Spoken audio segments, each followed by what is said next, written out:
I have received of the Lord that which also I delivered unto you, and that the Lord Jesus, the same night in which he was betrayed, took bread, and when he had given thanks, he broke it, and said, Take, eat, this is my body, which is broken for you. This do in remembrance of me. And after the same manner he also took the cup, when he had eaten, saying, This cup is the new covenant in my blood.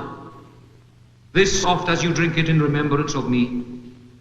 For as often as you eat this bread and drink this wine, you do show the Lord's death till he comes again.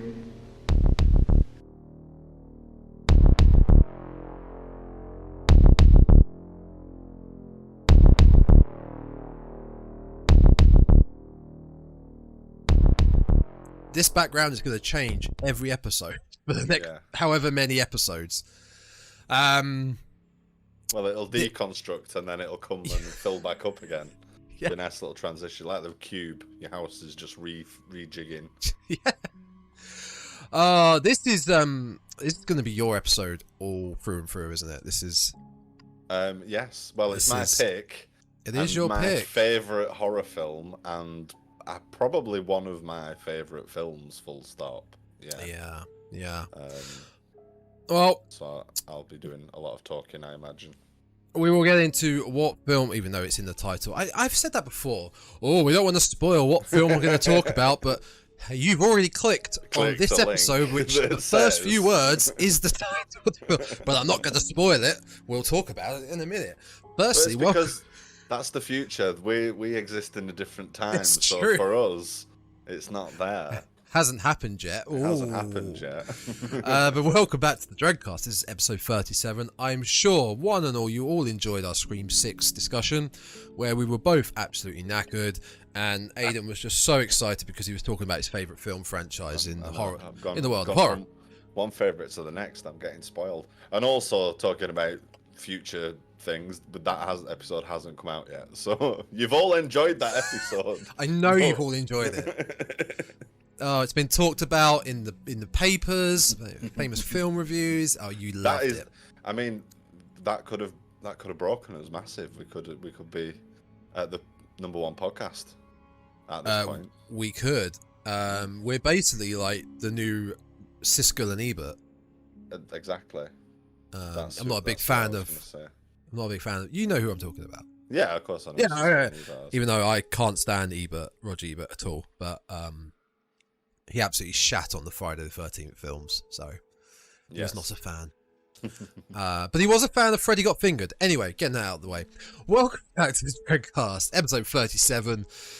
It is a special episode because I figured I'll throw Aidan a bone. We'll do a film he likes, and then we'll get back to normal scheduled programming of what I want to do. Yeah, what you want. What I want to do, folks. We'll just give him this one. So, spoilers. We're doing The Wicker Man. So it is The Wicker Man, which you hadn't seen before. Is that right? I have never seen before. I only know. I know of famous clips from The Wicker Man because, you know, as a young Tom Jr., I would watch you used to get shows on Channel 4 or BBC where every now and then, maybe every year or so, they'd do top 100 scariest films ever. And that was my, might get to see some clips from these films I'm not allowed to watch because I'm so young. And then Wicker Man was there, and I remember the shots of Christopher Lee with his arms up, things like that. And then obviously I've seen the famous clip from the remake of Nicolas Cage and The Bees. Not The Bees, obviously. Not The Bees. The less said about, the better. That, folks, is next week's episode, so stay tuned. We'll be doing the remake straight. I have said that maybe enough time has passed that I should probably watch it now, but I don't we're good. I don't really like to acknowledge it even exists, to be quite honest. Yeah, there's a lot of horror remakes like that we don't acknowledge that exist. No need to. But yeah, I Yeah, never seen it. And normally when we do these episodes, we take notes. I just write on my phone, try not to be on my phone all the time. I didn't get many notes on this film, and it's not because it was a bad film. It's because the first thing I put here, this film was very captivating. Mm-hmm. I was never bored. I was always intrigued as to really what's going to happen next. Yeah. Yeah, I was never bored. But the notes I did take, I said to you earlier, I definitely go into detail about these notes, and we just because I didn't take many notes, it's not like we won't be talking for like half hour. We got some discussions to go on here. But I liked it. I'm glad. I'm glad. That's one of the reasons why I like it so much. And I think I said this when I briefly talked about it when we did my top 5 a couple of episodes back. That it does grip you. It does. You want to know what's going, because it doesn't give a lot away. You know something strange is happening, something weird is going on behind the scenes. Yeah. But it's really not until the end that the end, exactly. Yeah. that it gives it all up and tells you exactly what's going on. So yeah, it is it's a strange one. It's not a conventional film in a lot of ways, but for me, it does just it does a good job of gripping you and keeping you on that journey, on that ride, the same way that the main character, Sergeant Howie, is really, I guess. Yeah, I think I would also say about the film as in general, before we get properly into it, is, for me personally, was it scary? No. Not one bit. Not one bit. Again, we could keep referring back to what is scary and horror. It didn't make me jump out my seat. It didn't make me feel uncomfortable. But I think if there was a scary aspect to it, it was how it felt a bit more grounded in reality. Whereas there's no paranormal, there's no masked serial killers. It was a bit more believable that there could or maybe still be paganistic cults out there that you don't know about on this remote island, like in the film, that do worship and pray to whatever god they believe in, and maybe do commit these horrific sacrifices because their crops are fucked. But that's that, and Howie's. I found Howie's isolation on the island. Yeah, very strong. That he's having to deal with it on his own, but that's being in his footsteps, his shoes. That's what I meant. That's the scarier part, I think. But as a film, I didn't find this film as a whole scary. Yeah, no, that's fair. That's fair. And I think as well, like you say, you'd probably seen most of the climactic scenes and stuff beforehand as well. And I dare say probably knew the twist before. No, Oh, I didn't. Oh, okay. No. Like I said, I had seen the imagery and the odd, very short clip of, like I said, Christopher Lee doing that, stills of Edward Woodward as Howie, shots of them like dressed up as at the end where they've got the masks on, things like that. But I couldn't piece it together. I didn't know where it was going in my head when I had these images in my head. That's fair enough. Especially the twist. Okay. I didn't know the story was the whole story was, I'd say for 80% of it, him looking for this little girl. Yeah. It's a policeman searching for a girl that's gone missing, pretty much. I didn't even know that was the plot. Right. So I didn't even know the twist was coming. Okay. Which was great because I didn't see it coming. I agree. Yeah, it's that, and well done, I suppose, for a for a film that's 50 years, 50-year-old film.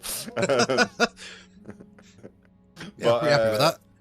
But it's not scary. It's not scary at all. Like I say, I think you would use words more like unnerving and strange, to describe it rather than just horror scare. It's got a low scare factor. I think what it is that sort of sense of uncertainty and unease that maybe sits with you a little bit later, and you think like, oh god, yeah, if that could that actually happen? Would that actually happen? Definitely. And things like the isolation, and I think if you I mean, don't bother, just listen to our review of it. But if you do happen across reviews of or people talking about this film elsewhere, those words are going to come up again and again and again, and that's something that it does really well. But yeah, it's not. I think the first time I watched it, there's only one moment that made me jump slightly, because it was such an unexpected move, and it's towards the end when he wakes up and the Hand of Glory is next to the bed. Oh, when Willow, the innkeeper's daughter, which I've got a few things on her, so Howie's having a nap, and they want to keep him sleeping. Mm-hmm. So in my mind, you don't see what they're doing. In my mind, I'm like, are they going to drug him? Yeah. No, they're just going to put a hand that's like a candle. Is it made out to be like a candle? No, it is actually it's a severed hand. So later on, he opens up a coffin and finds a corpse in there with a bandaged hand, and that's where it's come from. So it's I mean, I'm talking. That may have been, depends which version you watched. I watched the final cut. Oh, okay. Which I know there's many versions.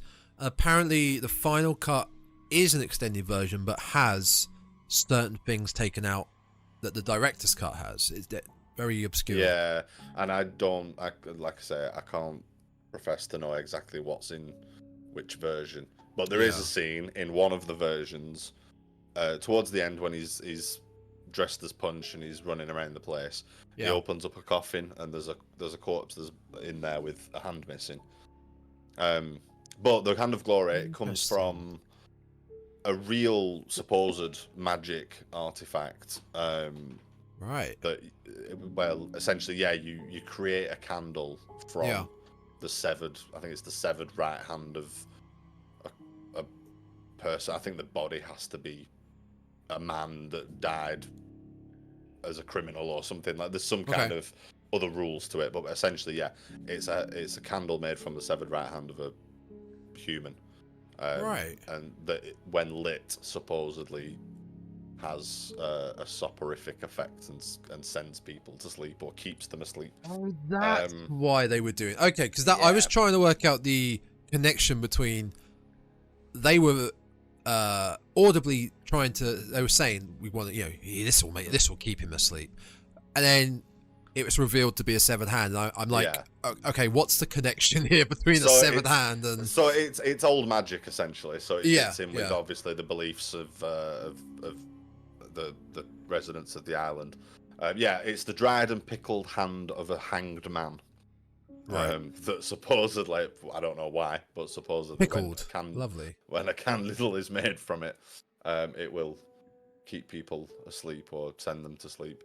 It's another little sort of nod to the old ways and the beliefs that the community has. We should probably do a little brief synopsis, shouldn't we? Of just what goes on, what the whole premise of the film is, what the plot is. I mean, that's two reasons for that. Is that I'm very bad at doing plot synopsis, and it's also your favourite film. So enlighten us, would you? Would you enlighten us? I will indeed. So yes, the Wicker Man takes place on a remote Scottish island, and Sergeant Howie, played by Edward Woodward, arrives on said Scottish island. He arrives there by seaplane, which I think is a little nod to just how remote it is. Can we just pause a second? I have never seen a police seaplane before. And I know. That was that took me back a bit. Like, wow. Okay. So he arrives. So like I say, I think it's a little nod to just how remote the place is. So he arrives at this island, and he's received a letter saying a little girl's gone missing, and he's essentially there to investigate this child's disappearance. Yeah. He is given the runaround by everybody on the island. They deny this girl's existence to trying. I think there's sort of one point, don't they try and pass somebody else off as being the girl? I can't remember. I mean, he visits the shop, May Morrison. Yeah, the supposed mum. mother of the missing child. Yeah. And yeah, she says like, "Oh no, I don't have a daughter, Rowan. It's fine." Yeah. He goes to see the Lord of the Island, Lord Summerisle, played by the fantastic Christopher Lee. Oh my God. Who again says, everybody's accounted for. He visits the school. Yeah. And all the way through, there's little nods to religion and the idea that this island community aren't Christian. Yeah. And they follow pagan ritual. Yeah. That's what's being taught in the school. There's maypole dancing. There's rituals with people jumping over fire and various other things. Naked, jumping over fire, and because you don't want to burn your clothes. Exactly. He makes a fair point when he talks about that. Like, why would you want to do it with your clothes on? You'll set yourself on fire. Although some of those 70s hairstyles might get a bit singed. But yes, and the hairspray. But yeah. And this is in direct contradiction to Sergeant Howie, who is devoutly Christian and makes several outspoken references to the fact that he is a devout Christian and everybody on this island is a heathen. Yeah, we're shown that actually in the first scene, and again, it's in the final cut. I don't know if it's the original cut, but you can tell when you can tell when the extra scenes are added in. The quality is is like tinted. Varies, yeah. But the first scene is him at the church, like reciting something to do with the Lord Savior. So right from the get-go. I think that's one of the main things about those later cuts is that they added more scenes in to emphasize Howie's. I don't mind it. Faith. I think it helps. Yeah. Yeah, I think that's the majority of added scenes. That's what they're there for, is to emphasize his faith and his devotion to it. So basically that's how the film progresses until it's very, very close to the end. It's the last sort of 15-20 minutes. Yeah. He infiltrates the Mayday celebrations and disguises himself as one of the characters and follows the procession to find Rowan atop the cliff. And he's sort of been led to believe that they're going to sacrifice her to appease the gods and ensure a good harvest for the coming year. And then, the big twist. This bitch screws him. It's not Rowan that they're going to sacrifice, and it's actually Howie himself. And the whole thing has been a ruse to essentially prepare him to be the sacrifice, as Christopher Lee puts it, to keep his appointment with the Wicker Man. Very good. Very good. Thank you. Yeah. And they burn him alive while singing hymns as the film closes, and it's such a bleak ending. Burn them, leave none alive. So there we go. Full spoiler for The Wicker Man, but as we say, it is a 50-year-old film. Yeah, if you didn't know that already, God. But yeah, it's but that is it. So it is a relatively simple plot. Very simple. Very simple. And a good chunk of the film is him running up and down the island on a wild goose chase. And and then there's some songs. there's some songs. There are some songs. Yeah, There's a lot of random nudity. Which I guess both the songs and the nudity can be related back to they're all paganistic cultists, like that's part of their religion, quote unquote. Like, where we were just talking about it being scary. Another word I thought of. It's bleak. It's a bleak ending. Like, it's a horror film that is mostly shot at daytime. Yeah. It ends most of it, 99% of daytime, with the sun going down. Just about sundown, yeah. With our main character being burnt alive, and that's it. That's your end. And it ends. That never normally happens. No, and it ticks. I think that's another reason why I like it so much. It ticks a lot of those boxes for me. Yeah. That it's unconventional. There's no the hero doesn't survive. Right, unconventional. It's very different. It's very unique. It just ends. Yeah. There isn't anything else really like it that I could think of, especially from the time. Off the top of my head, it's very unique. I like the fact that he does die at the end like that in a horrific way. I mean, it is a horrific way. It also leaves the audience, the viewer, speculating what happens next. Mm-hmm. Does his the police force he works for know that he's gone on this mission, or has he gone rogue and gone through it himself? If the police force do know, do they then trek to the island because he hasn't returned, and then more police? What then happens to the cultists when the more police turn up? That's it. Yeah. Like there's so much more to the story that could happen, but if this was a modern film, you would get every single bit of information. We'd get Christopher Lee's backstory. We'd get the innkeeper and his daughter, how they came up, like everything. There'd be a post-credit scene showing him, escaping out the back. Like we don't need that. It lets the viewer decide. Yeah, it does. Which is another reason why I love it. There's no there's no sequel. There was yeah. there was a direct sequel planned, and it was called The Terror of the Lambden Worm, I think. That's a mouthy title. Yeah, and it's basically the story. It's how he somehow did manage to escape his really sacrifice, and returns to the island in order to bring everybody to justice, essentially, and then faces a series of trials and fights a bunch of sort of mythical monsters in sort of a Christianity versus pagan final showdown. And I think like a Godzilla involved, poster, like Godzilla versus pagan versus Christianity. And I think everybody involved just decided that it was a stupid idea, and it is. Let's not do that. But there was a radio dramatization recorded, which I only found out about today, so I'm going to try and hunt that down and see if it's possible to get hold of it. Is it of the era? Sorry. With the radio, when was War of the Worlds? Because that was the key radio. Oh, was it a lot earlier? 30s or something, I think. Yeah, 20s, 30s. That's the famous one that fooled everybody. That's why I said, when was it, instead of I think it was this year. Instead of I didn't want to say any year because I knew I'd be wrong. But even so, mid 70s, I assume radio dramas, radio productions gonna be big. So that would probably have been a big deal. It was 1938 was the world. Oh, a few years off. Yeah, a few years off.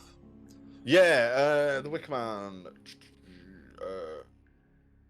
sequel. I literally looked it up earlier, so I'm just gonna have a quick squiz as to the little bit about that sequel. Again, while you do that, the film, talking about the film as a whole, the title, The Wicker Man, like if you look at it literally, The Wicker Man, you don't see a Wicker Man until the 99% mark of the film. Right at the end. It's basically I assume it's basically referring to Howie. Sergeant Howie is like the Wicker Man. I guess I'm speculating here. Is he the Wicker Man rather than the figurative? I think statue. It literally is the titular Wicker Man is the 12-foot tall wicker statue that he's killed in. Yeah, I think it is literally that, because I think that comes from because of the film, because of the Wicker Man film, it's kind of become like a ubiquitous thing for pagan worship, and everybody was burning Wicker Men all over the place. Yeah. But I think it's one of these things there's only like one actual reference to in some texts that doesn't necessarily have a lot of actual factual, historical, archaeological evidence to back it up. It was just kind of I'd have to look it up to know for sure, but I've got an inkling that it's just like an odd little throwaway thing that maybe Julius Caesar reported on or something like that, and went, and they do this sometimes. But it's since the film, it's become like this is definitely what pagans do all the time, sort of a thing.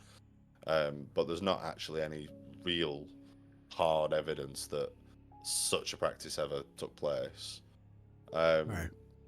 So in 1989, there was a script treatment called The Loathsome Lambton Worm, which was going to be a direct sequel to The Wicker Man.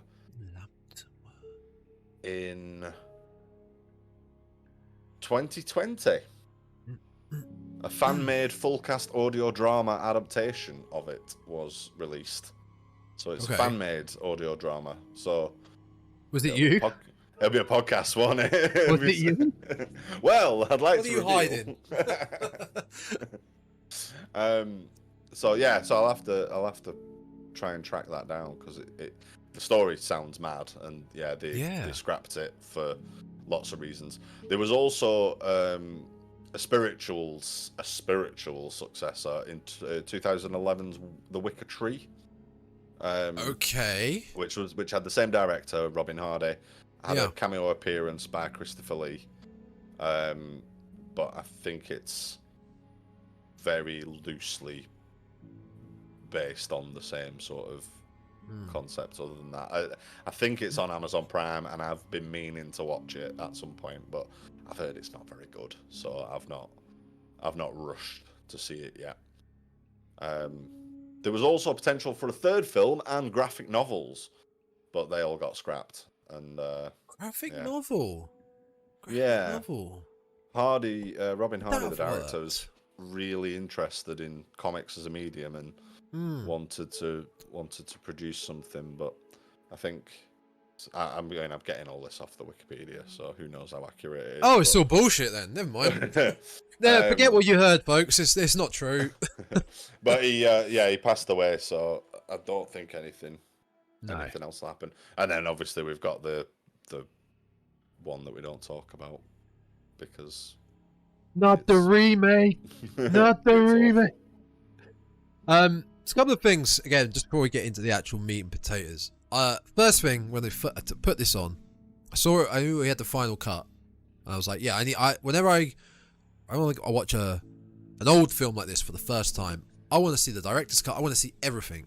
Yeah. Because these films are going to be hard to, I want to say find, but original prints of these won't last forever. Mm-hmm. And, not every film gets digitized. So films get lost. Films get lost in the ether forever. And it's really cool when you get old films like this that have all their hidden footage put back together, spliced back together. So you can see everything that was originally made in this 50-year-old film. And I appreciated that it was an hour and a half. Loved it. I saw that hour and a half and I was like, perfect. Because that's a rarity for modern film. Films are too long these days. Hour and a half. At least half an hour too long. I don't like a 2-hour runtime. No. Anymore. And I think that's what helped with it. Especially not if I'm watching it in the cinema. If I'm watching it at home. Oh, yeah. And then maybe, but cinema seating's not comfortable. I think that's what helped for it being, when I said it felt captivating. It was an hour and a half, and you add another hour onto that, I think you'd be finding so much filler and fluff and just unnecessary. He'd be interviewing more people in the town, and just non-important people. Like, it's unnecessary. And you'd be repeating yourself. Yeah, exactly. Like a boring episode of The Bill. And I love The Bill, okay? So. I love The Bill.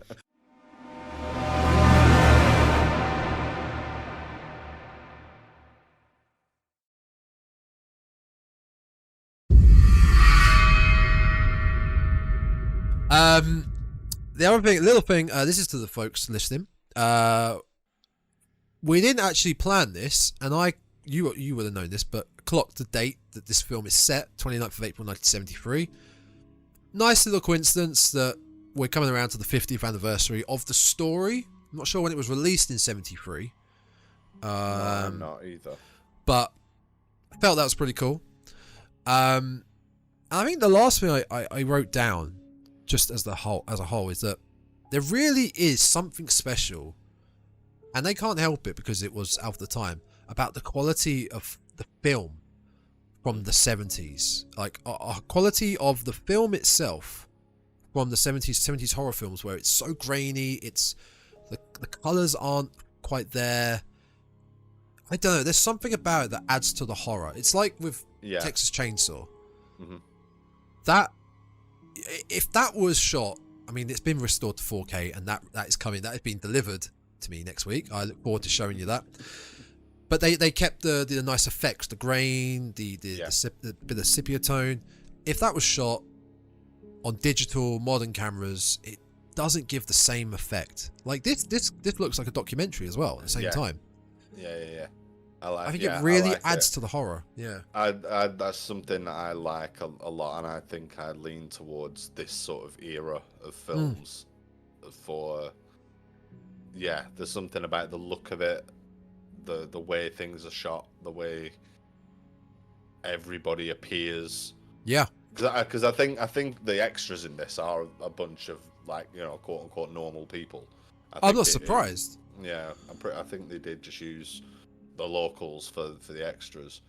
This is a town for local people. We didn't burn him. Well, it's funny you should say that, because obviously this film played a massive influence on the League of Gentlemen and all those guys. It was released 6th of December 73, so okay, all right, a few months. Well, we'll hold off on releasing it until it can be the Christmas episode. This will be the Christmas episode. So Merry Christmas, everybody. Yeah. The background is very different now in my webcam.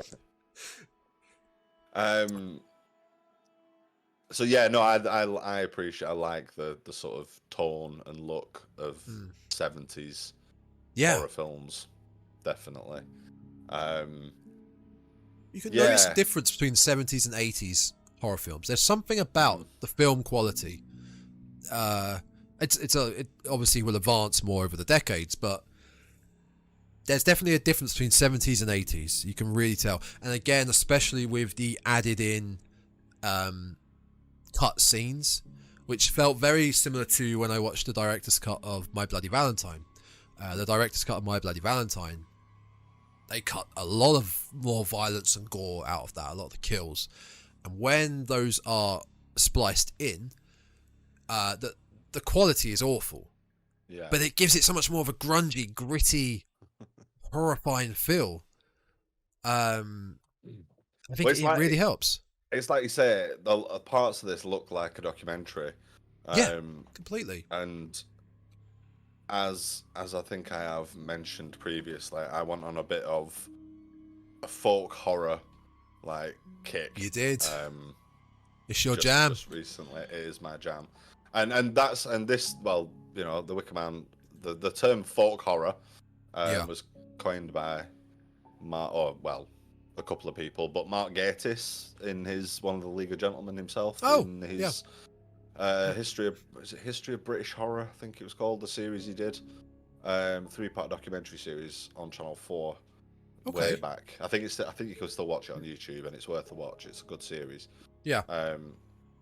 Mark Gatiss, maybe not British horror, history of horror. I can't remember the exact title of it. But he did the first episode of that was about British horror specifically, and the Wicker Man, Blood on Satan's Claw, and Witchfinder General. He called the Holy Trilogy, or the Holy Trinity, Unholy Trinity of British horror, of folk horror films, and it is that sort of a bunch of films that sort of encapsulate this idea of the British countryside and British society, and links to the past and old ways of doing things. And but while I was on this little kick, I watched a documentary called A Village in England, which I found on Prime, which is literally just about a village. It's not a horror film. It's a documentary about rural life in some village in Somerset somewhere.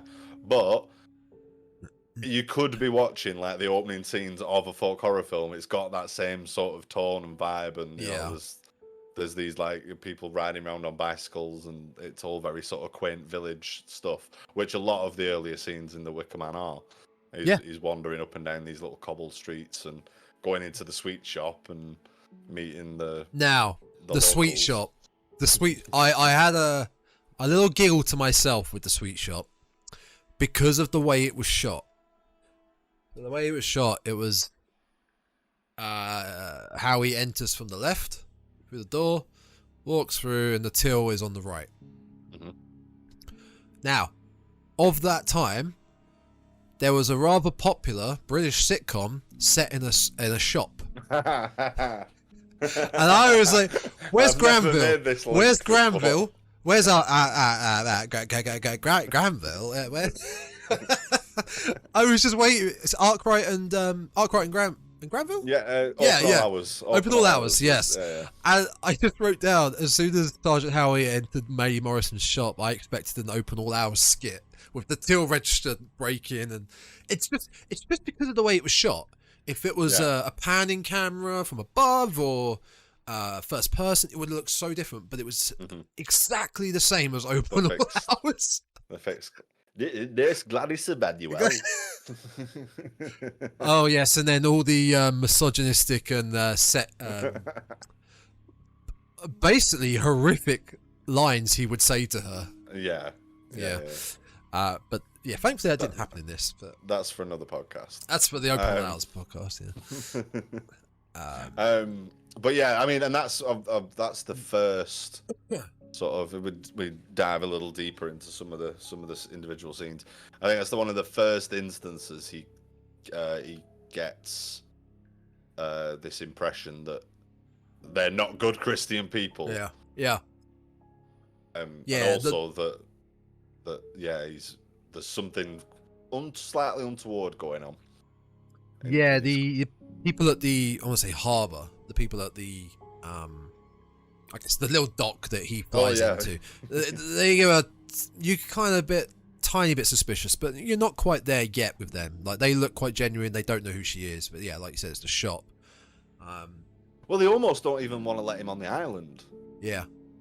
Which really from the absolute get-go, it's just a bit odd. Yeah. Because he arrives there, he's a policeman, and they're almost like, well, so what? You can't dock on this island. Like, go away. I was really actually, I was a bit confused. The opening shots, the scenery is beautiful. Like, up there in Scotland, obviously, it's beautiful. The islands, the mountains, some really amazing shots. But then there are some shots that look like you're in the hills of California. Or somewhere. And then palm trees and... hang on, where is this Scotland? I'm fairly certain this is meant to be an island off Scotland.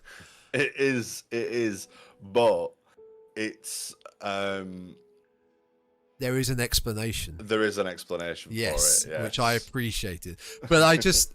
Again, I hate that my mind was taking references from other comedy films or TV shows because of certain parts of this film, like the open all hours thing.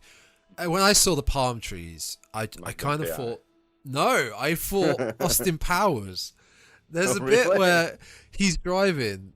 Well, he's not driving. It's a stationary car with a green screen behind it. It's like, isn't it mad how the countryside of England looks just nothing like Southern California whatsoever? I just thought, isn't it mad how the Scottish Isles look nothing like California? It actually does a little bit look like California here. But I'm glad we got the exposition about it at the end. It was a nice little reasoning behind it. Yeah. I mean, some of it was filmed in Kent, I believe. Some of those sort of orchards, no way, gardens and things. Yeah, I mean, a bulk of it was filmed up on some in Scotland and some Scottish island. But yeah, but yeah, there were scenes that were filmed in Kent and stuff like that, and it's based on there is a novel. It's based on a novel called Ritual that came out in 1967. Okay. By a chap called Pinner, something Pinner. Okay. And I can't get hold of I really want to read it. I can't get hold of a copy of it. I think it's kind of a rare book these days. But in the original novel, it's set in Cornwall. I think the plot. Okay. I think the beats of the plot are essentially the same, but the setting's different. Instead of a remote Scottish island, it's an isolated village in Cornwall somewhere, which may explain the palm trees. Maybe they just lifted that bit of the plot and went up there. But the whole premise is there's supposed to be some sort of Gulf Stream effect that means that the fruit and veg grown on is really good for growing crops and fruit and veg on the island.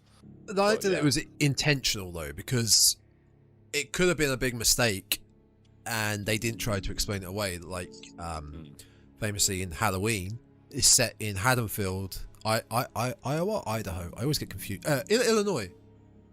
One of the I states, I believe it's Illinois, Haddonfield, Illinois. But in numerous scenes, you see palm trees in the background because it's filmed in LA. Yeah. And palm trees aren't a common tree that just grows anywhere. So it's like they either they missed it and just leave it, and people have noticed over the years. But Wicker Man, it's actually intentional. It's meant to be there, and they've built an explanation behind it, whether it's true or not. They've built an explanation in the story behind it. Yeah. Interestingly, the whole Summerisle, Christopher Lee's character, Lord Summerisle, when Howie goes to visit him, he explains the whole. I love that scene. Geography. Yeah. And the whole reasons, meteorological reasons, and what have you, why Summerisle's famous for its crops, and I think there's further explanation that essentially that's the real reason why they can grow all this fantastic fruit and veg, but they just sort of went, but also there's like gods involved, so we've got all this like lovely fruit and veg, but there's a god as well. Yeah, it's like his grandfather or something just kind of like went, and also we'll worship these gods, and everyone went, yeah, all right then. And marry our cousins. As long as the apples keep rolling in, everything's great. It's almost like taking advantage of them. Yeah, there is that sort of element to it, and I think he even says something along the lines of, like it was an experiment that was never going to last, or there's some reference to it. There is a novel of The Wicker Man as well, which expands a little bit, that was written by the screenwriter and the director.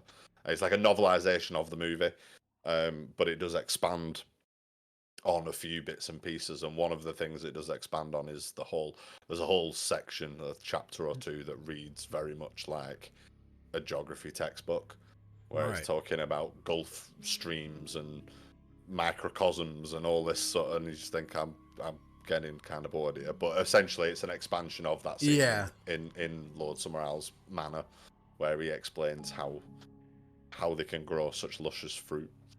I really like that scene, the first interaction between Howie and Summerisle. And there was one little thing I noticed, that they're two very different actors, or it's down to the way their characters are meant to be portrayed. Edward Woodward, his acting of Howie is very stern. His facial expressions don't really change. It's like his mouth just moves. He's very stern, very staring him in the face. Christopher Lee is a bit more flamboyant and, hey, how's it going? Oh, kill them all, take Middle Earth. You know, he's a bit more. I mean, it was the 70s. Yeah. So maybe there's arguably, and I guess it was based on a novel written in 67. So we've got hippie culture. Yeah, we have. And in the early 70s, I guess, the end of hippie culture. Yeah. So I suppose there is a bit of like the establishment versus the hippies. Oh, kind definitely. Of, undertone, sort of what's the word I'm looking for? Not subplot. Allegorical sort of, you know what I mean? Anyway, that's a good word. There's a hint of that subtext. Yeah. That's the word I'm looking for. There was that, but there was also the hypocrisy from Howie about the religion side. Yeah. Big hypocrisy. Because he's talking about at the end, you don't have a god, there is no sun god, there is only one God, and he is the Lord Savior. It's like, how are you proving this? Well, yeah. Because they seem to be winning here. You don't really seem to have a leg to stand on right now, mate. I mean, very much so. They win. And well, yeah. I mean, there's obviously that sort of thing as well. That, but I suppose it's a similar sort of thing. It's still the established religion against spiritual New Age movements. I guess it's it's the juxtaposition of the two, and well, one's not necessarily right, or neither are necessarily right or wrong, I suppose. And no, I mean, but yeah, Howie is very much played as the almost a Judge Dredd like doggedness. I am the law. I am the but that's relevant. That's relevant to why he's there. He's a representative of the king. It's kind of part of fulfilling the prophecy. Well, not prophecy, but that's sort of one of the reasons why he's chosen. The whole aspect of like he's the one being chosen. Is it because of like we don't know? They never allude to the fact that why they chose. Did they do research on him to lure him there? No, we don't. Because we don't know. We only find out like halfway that he's saving himself for marriage because of his religion. And you've got the scene of Willow, the innkeeper's daughter, where he's staying, trying to. I'll say seduce, very somewhat seducing, whatever she's doing. I mean, Britt Eklund she's in that film for. She's a beautiful woman. She is a beautiful woman. Not in that film. Her character, rather, is the what's the word I'm looking for? Up for it. Well, yeah, she's up for it, and up for it for kind of everybody's sort of introduction. There's that scene where Lord Summerisle takes the young boy and introduces her. Yeah, but the thing with the whole virginity thing is, did they need to sacrifice a virgin? Yes, I think that's. I think the implication. I think we are told directly at the end that he needs to be a representative of the king. Yeah.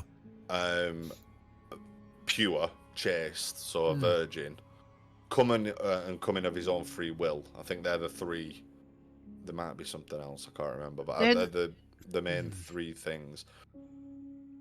But they do seem to test him an awful lot. Yeah, they do. Yeah, like he has several opportunities where he could have gone. Fuck me, Britt Eklund is like offering it me on a plate here. Like, let's go. And it'd have been all right. It'd have saved himself. But the film where sex would have saved his life. But I guess I don't know. It is a strange one. We're not told how he is, why it's him specifically. No. But you've got to kind of assume that he has been specifically chosen because any other copper, well, you're not going to guarantee getting a virgin. Essentially, I think that's the only one that probably is the sticky wicket, so as it were. But then, so with that, him being the virgin saving herself for marriage, the pure-blooded, why is Willow then in a way trying to just do? Is she testing him? Because it's just, I don't know. I don't know why. I guess maybe that's it. I suppose it's testing his resolve. Yeah. And to ensure that they've got. If he'd have turned around and said, "Yeah, let's go for it," then they would have been back to square one and looking for another sacrifice. I think is the idea that they needed somebody that was absolutely like steadfast in their views, and they would be the best sacrifice. I think that's kind of the that's at least the way I interpret it as well. It's like you've got pure, undiluted, cream of the crop, tier sacrifice. You know, if you'd have asked for a hand job, then not quite as good, but still acceptable. I don't know. You know what I mean? I don't know. We'll still take him. We'll still take him. Yeah. Because then, my last point on this, like you said, the scene where we see Christopher Lee and the young boy who gets offered up to Willow, is there any context behind that? Like he slowly walks through the bar, everyone sees him, then he goes upstairs and does the business with Willow, but we don't know who this kid is. Was he a virgin that has then given in and he's now no good? I think he's just a member of the community and he's of age, and here's your introduction. I think it's like they live a kind of free and easy attitude to you know, to sex, and she's the one to teach him the arts. You know, like Christopher Lee calls her Aphrodite at one point, and you know, she's the goddess of love. And you know, I mean, the whole scene in the bar when they're singing the raucous drinking song about the landlord's daughter, which is chock full of innuendo and heavily on rotation on my Spotify playlist. I did actually note down the film takes a turn at the pub. I think it's obviously that song's kind of like tongue in cheek and naughty with it, but I think it is heavily implied that everybody's had a go with Willow. I think that's you know, that's the kind of lifestyle we live, and you know, it's the 70s, so I don't know if I was trying to be clever here, but after, like, when we're done with the pub scene and he does more investigating, I think this is after he's had his meeting with Christopher Lee, or maybe before. He goes to the school, and he's trying to find Rowan there. It might be after his meeting with Christopher Lee, and obviously her desk is empty. It's clearly hers. There's a beetle tied up in the desk. I think it's before it goes. Am I looking too deep into this, or is that a metaphor for him, his story on this island? Because the beetle is tied up, going around in a circle, and he's kind of been led in a goose chase in a circle. I think that's exactly what it's. That's what I took from it. I think that's exactly what it's meant to be. Because they're all just playing him. They're all just playing him. Absolutely everybody, from the smallest child up to the oldest, man. Like, everybody on that island is in on it, and they all know why he's there. Mental. And he gets so frustrated and angry with like everything. He really does. Like, even kids, just shut the fuck up. Tell me where she is. Screaming and shouting and stomping around and blustering. Yeah. It's ungodly. It's like when he walks into the ruined church and finds the woman breastfeeding with an egg. Yeah. An egg in her hand. And why? And he kicks her out and breaks the boards together and makes a cross, and is really pleased with himself. Yeah. So it's obviously there's a whole. It comes up many times, and it's really hammered home that, you know, his religion is important to him, and he's like fundamentally against the way they live their lives, basically. Very much against it, yeah. Even though up until the end, it seems like quite a nice way to live. They're not doing it. Obviously, it changes, but they're not doing any harm. You know what I mean? They're all happy and healthy, and it's, you know, producing these world famous. Like, I think it's implied that the world famous apples, because the scene again in the pub when he has his dinner and he sits down to Oh, it looks so gross. It looks disgusting, and he's absolutely disgusted at the idea that he's being fed canned peaches. Is like, oh, have one of your famous apples then. I suppose that'll be tinned. It's like, oh, there's no apples. What?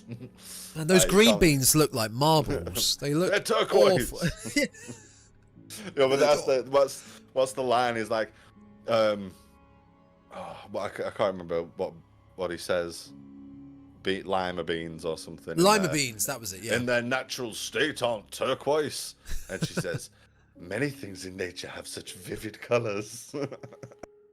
Oh, Willow, just to tone it down, Willow. Okay, just tone it down. All right. My man's trying to eat a really disgusting meal here. Just wait. Okay. Wait until he's had his peaches and cream. Yeah, she's just pure sex all the way through. It's hilarious. But yeah, he is hugely just given the runaround. Yeah. By everybody. So that follows. So the school, yeah. So he asks to see the school registers. I think this is why the school scene takes place before Summerall, because he wants to see the registers, and she says, "Oh, you'll need to get permission." That's it. Lord Summerall. That's it. Yeah. And I am the law. I am authority. And that's it. And then when he goes to see Lord Summerall, he sees, more naked people jumping over fires, and all the young boys rushing to touch the maypole, which represents penises. Did you ever get that at school? Fertility stuff. Not touching penises, but I mean, I went to a Catholic school, but oh, I'm so sorry to hear that. This is not what this show is about. I know we had it at school. I remember vividly, like the Maypole dancers. I remember doing the Maypole dance. I don't remember I definitely didn't get told it was a fertility symbol. Of course not. I mean, I don't remember doing it. It would be like a random Tuesday in spring, and right, class, we've got half hour outside the playground. There's some people here, and there's these people dressed up with bells and tassels on them. They've set up a makeshift pole with string, and they're just stick, whack, whack, whack, da da da da. See, Morris dancing. This kind of stuff. That's it. I forgot what it was called for a second. This kind of stuff does still exist in British. It does in British culture, and it's just the films like The Wicker Man try to make it scary. Well, it's not common practice, really, is it? So even in modern terms, it's quite out there. Yeah. But then I guess so are we to that sort of side. So unless I don't even know if it still happens in schools. I don't know. I don't frequent many schools. Well, no. I wouldn't know. But the idea of it is, I had no idea it had like phallic symbolism to it. There's a lot of, it's all tied up with this, or at least this perceived notion of like what sort of paganism is, because it's a version of a lot of that sort of spirituality and religion is taken from various bits of folklore and historical records of things vary, and there's not necessarily anything like New Age spiritualism tends to take a lot from what is perceived as historical, but isn't necessarily, and it like sort of cherry picks bits and pieces and cobbles something together. But we're meant to believe in that they're practicing an ancient religion, essentially. Well, they're practicing, but at that time, they're still in what would be modern dress, modern attire. It's very modernized rather than them still dressing like historical pagan outfits. And and again, I think in the novelization, it says that they were Christian. It was a Christian island, and it was Summerall's grandfather that introduced them to the pagan religion after another failed crop. So there's a reference to they've basically done this before and then had this bountiful period, and then it's they've had a bad harvest and seeking to rectify it, which is ultimately what it comes down to, is that he's there to be killed to ensure that next year's crop isn't a flop. Fast forward 1 year later, shit. Yeah, I mean, he said. I mean, how he says that at the time. He's like, "What are you going to do? What if this doesn't work? You haven't thought about that." Or I think he threatens Summerall, doesn't he? He says like, Yeah. if this doesn't work, it'll be you in here next year, or whatever. And Christopher Lee just kind of shrugs. Well, it's not now. Crack on. Let's try now. Yeah. Who knows what's going to happen in the future?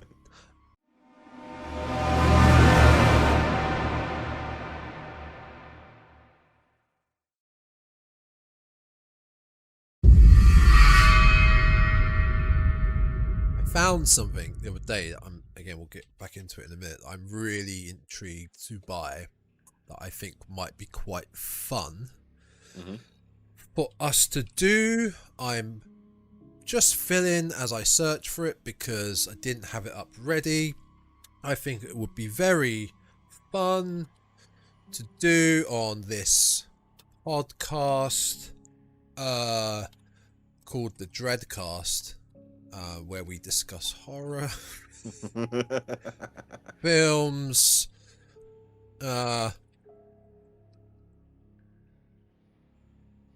Waiting with bed. Damn it, I can't find it anymore. Basically, it was a game. It's an officially licensed game from when Freddy vs. Jason came out. Oh wow, really? Yeah, but it's not of the film. It's a Friday the 13th versus Nightmare on Elm Street trivia game with all like cards and questions about the whole franchise. Oh, a board game? It's not so much, not a physical board, but it's got like cards and there's a dice that you roll to get certain difficulties of questions. But it looks fantastic. That sounds brilliant. I nearly bought. It was 30. I found it on eBay. It was nearly 30 quid, and I was so poor at that point a few weeks ago.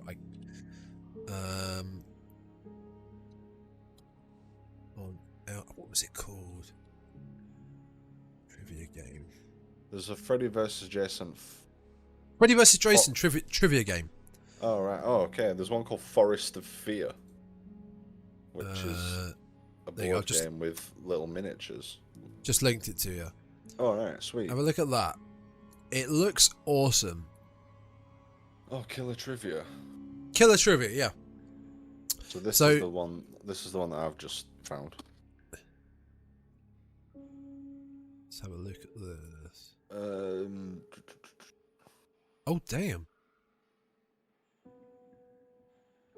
Oh, okay. So you can play the Friday the 13th game with 500 questions, or there's Nightmare on Elm Street trivia game with 500 questions.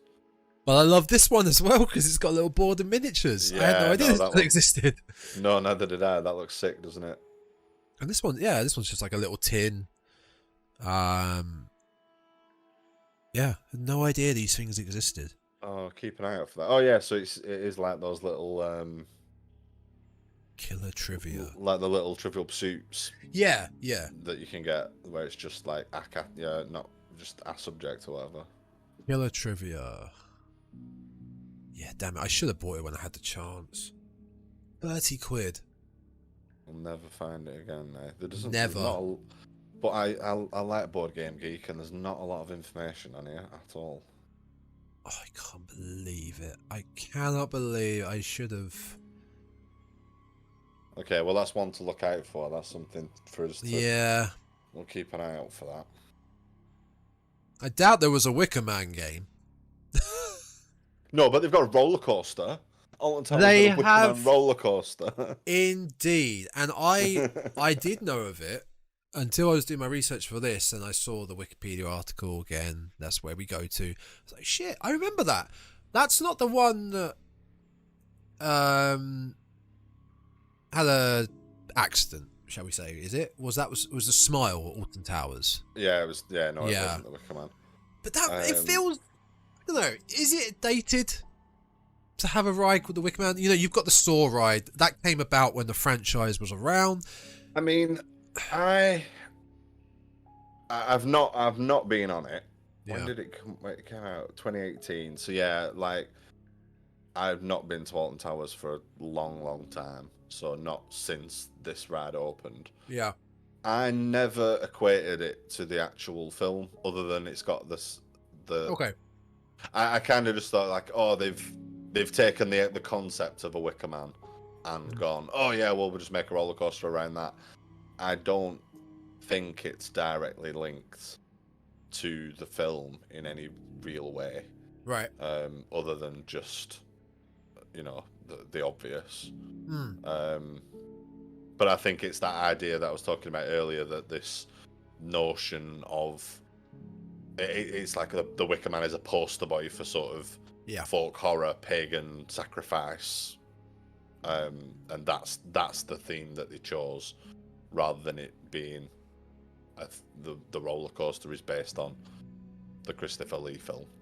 I think it's a good thing to base something on, because the Wicker Man itself, which I thought about right at the beginning, the statue, the figure, the monument they build, it's really creepy, and I think it's down to its thin little fingers that they made on it. They're really creepy, and it's just the way its posture. It's just very stood up straight. I don't think I've ever said this. It's a really creepy statue, really creepy monument. It does make a good little silhouette. I've got my Wicker Man pin badge up there. I might go and grab that in a second. Yeah, dude. A Wicker Man figure would be cool to get, like a 6-inch. Yes, figure. And somebody's really made one, and I. Oh wow. And I can't remember. It's going to really annoy me. It's an Instagram account to follow, and I can't think of the name of it off the top of my head. But they do a lot of. They make a lot of custom little models and figures, and I think they tend to do a lot, sort of on the horror side of things. Yeah. And they've just made, and it's about the size of a Funko Pop, and they've just made this little Wicker Man that's kind of partially on fire, and it's a cute little thing. I thought that's really awesome. And but it's like a small little designer Etsy shop kind of vibe, so I don't know if it'll be a limited run. Oh yeah, I like that. Look at that one. Ooh, it's beautiful. See, I'm gonna go down a little. It's 9 centimeters, so oh, he is little. That's quite cute. It's quite cute. I did want to. I mean, I still might. I've not gone out of the idea, and I do have a bag of tiny little railway miniature people, and I want to do a little diorama of the final scene. Oh, fantastic! I would like. You need little animals like goats and chickens as well to put them.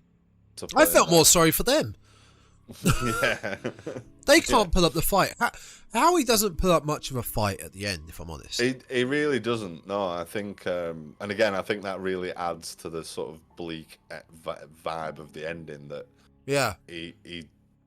Well, I think there's two sort of sides to it. I think on the one hand, he realizes that he's just got no chance. I think he gives up hope that he's going to get out of it alive. But then on the other hand, because he's still very attached to his faith, he knows that he believes he's going on to a better place, and he's essentially going to be martyred. Yeah. So, I mean, he starts singing hymns and which horribly cut short, but I think he's obviously praying and screaming, "Lord Jesus Christ," which is my ringtone at the minute, which is hilarious when it goes off in the middle of standing in the queue of the checkout at Tesco or whatever, and all of a sudden my phone just screams, "Jesus Christ!" I get some funny looks, but yeah, I think that's it. He is still so attached to his faith that he's given up the fact that he's going to get away, but he's taking solace in the fact. I mean, it's still a horrendous way to go, but yeah, he's taking solace in the fact that he's going to a better place, as it were. It is when you really think about it. You don't see the death again. You don't need to see gore and all that jazz in horror for it to be horrifying and scary. Well, maybe not scary, but just horrifying in general. When you think about that type of death, that's a slow, horrifically painful death. Oh yeah, definitely awful. But it's the way it's shot. I mean, it pulls away, There's a few scenes inside the Wicker Man, and he's cowering from the flames. Yeah. And the smoke's beginning to get to him, and he's obviously sweating, and it's really bad. But it pulls away to external shots before we see him. Like you say, you don't see him actually physically burning. No. We don't see anything like that. But there is just this shot, and they all start singing, and everybody's singing. Oh, the swaying and dancing, swaying and singing their little hymn, their little song, as the statue just is fully engulfed in flames and starts collapsing in on itself, and you just think, like, shit, like that's it. He's done for. And nobody's coming to save him. I think a few people, I've seen interviews and other people talking about it, and people regularly say that when they first watched it, they half expected a helicopter to come in at the last minute, and a seaplane. The backup have arrived from the mainland or whatever. Yeah. But and then it doesn't happen, and you just think, oh my god, that's awful. It. Yeah, it's bleak, very bleak. Fun fact that I'm sure everybody knows, but Christopher Lee didn't take a fee for this film. I know that he was really wanting to get the film made. He didn't take a fee. Wow. He didn't, or at least he took a reduced fee. He didn't. He was very very keen for it to be made. He wanted it to be made. He fully believed in the project, so he did it for free, or he did at least a good chunk of it for free. Did it do well? No, it absolutely tanked. I think. Really? Yeah. It's definitely a cult film. It's definitely one that's gained popularity, but I think it cost about $500,000 to make, and I think it made less than 100,000 at the box office. It was a big flop in that regard. And all of the, not all of them, but a majority of massive popular horror films of all time have either been flops or just not succeeded as well as the studio or production wanted it to. Look at The Thing and Halloween. Even Texas Chainsaw, I don't believe, did well, but The Thing and Halloween. The Thing certainly did. Halloween do well? No, I know Halloween is the most successful indie film at that point, but like The Thing, it flopped big time. There's a lot of big films like that didn't do well, and then end up being cult horror films. Yeah, I mean, I think it won some. I think it won like critical acclaim, and I think there were a few awards. But yeah, bet on numbers, I don't think it was a success. But yeah, as a huge place in pop culture, and has been an inspiration for a lot of people. I think there was a list recently of the top 100 British horror films, and this I didn't even need to look. I knew it had been number one, and it was. Yeah. What will come after that? And what might come around the top 10 British horror films? I mean, you probably have 28 Days Later. That was 28 Days Later was high up. I think Dog Soldiers was quite The Descent, high up, which I've never seen. I've never seen Dog Soldiers, but I really. It's a good werewolf film. Very good. Heard a lot of good things about it. And yes, always seems to be a popular one. Other British. The Descent, probably. The Descent. Probably a lot of Hammer films.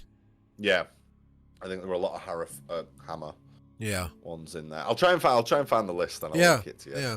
I can't remember just who produced it now, but I didn't have an overly a lot more like notes. Like I said, I didn't take a lot of notes, but I had a lot to talk about. One specific little note I did take that we need to get out the way. A nice big old jar of foreskins. You remember that? Yeah. There's a shot. I believe it's the photographer. He goes to talk to the photographer who takes the harvest pictures every year. Yes. And he asks for the copy or the negatives or whatever, and then he eventually goes back to that shop, breaks in to find a negative and manage to get a copy. But the first time he enters that shop, it's quite prominent on the screen. Big jar, says foreskins on it. Because the photographer is also the doctor, isn't he? I think the doctor is a freak as well. Is what he is. Not that justifies it, but I think if I remember what is going rightly, on with that shot? The photographer is also the doctor. Well, again, it's probably used in spell work or something like that. There'll be some. I'm pretty sure that's a scene that was added back in for the. Feels like it would have been. Yeah, I think it is because it didn't immediately spring to mind, and I haven't seen the final cut as often as I've seen some of that theatrical cut or whatever.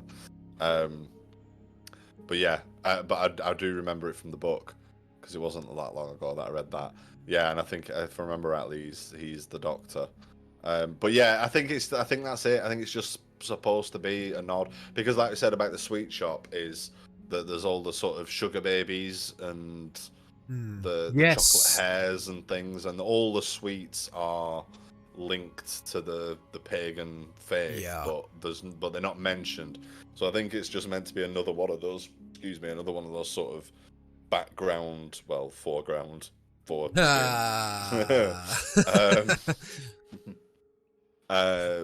little sort of Easter eggs references. I guess so. Just a little visual link to the fact that what they're doing is maybe a little peculiar. There's also when he visits her said grave, which ends up being the hair. The graveyard keeper shows that he plants a tree on every grave, and on her tree, Rowan's tree, was her navel strip, I think he calls it, which I believe is that her umbilical cord, or what would have been her umbilical cord? I wasn't really sure. It looked like it could have been. Yeah, and again, I think it is that another sort of pagan thing, another ritualistic item used for something. We are kind of bombarded all the way through with like repeat references to, and it's all for sort of Howie's benefit. I think we see this at the same time he does, and he's shocked by it or repulsed by it or angered by it, and I think we're going along the same journey with him.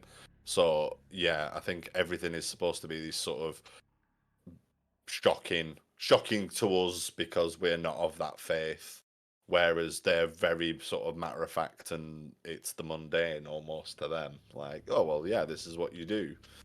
I mean, there's that whole scene earlier with the orgy in the graveyard where everybody's oh my god, I forgot about sex on the top of graves. Because the way that is shot as well. He leaves the pub, and he's walking along, and he doesn't have a torch. The area just lights up. Like it's intentionally been made to lit up. And it's all very blurry and weird and almost dreamlike. Yes, it slows down. The camera speed slows down and almost stops at points, cuts to another shot, just to let you really take it all in. Yeah, I seem to think, and I seem to remember when I first watched it, not really knowing if it was real or not, or if it's something that he's imagined. Like, it's got that kind of very otherworld. Because surely it'd be a lot more shocking if it was just plain as day, bam, there's a load of people shagging in a graveyard. Sure. yeah. And there it is, like in your face, there it's happening. But it does have this sort of ethereal otherworld. But there's a few weird shots in this film, which, again, we've said it's unique and very strange. But one of them is during Willow's song, where she's essentially singing to Howie, trying to tempt him to. Oh, in her bedroom. Yeah.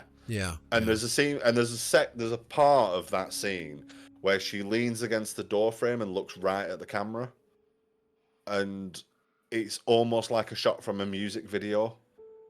like just because of the way she looks at the camera and she's singing to the camera, it breaks the fourth wall. It's very odd and very out of place, that because she's kind of singing to the wall and singing out the window and walking around the room.